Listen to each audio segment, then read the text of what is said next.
ready to head out to the gym.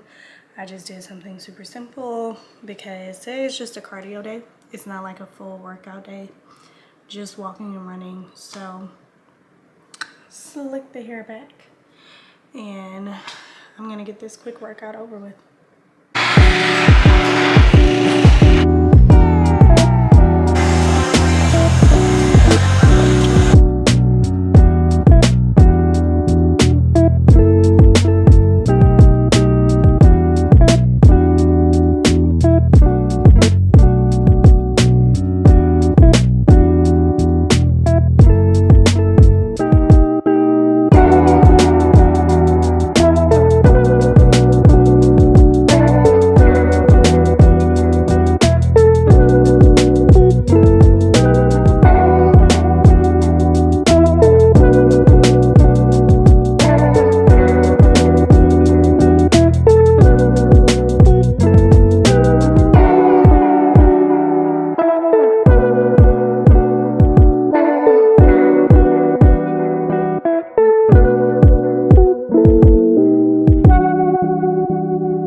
What you eating, bud?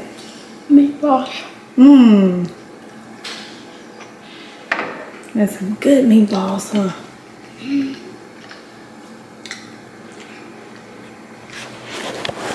I'm making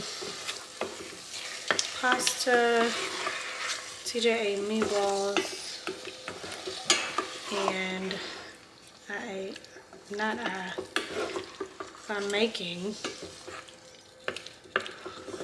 pasta and garlic bread for the girls. These are the stuffed pasta shells that I got from the frozen section in Target. Something really quick and easy for a weeknight meal.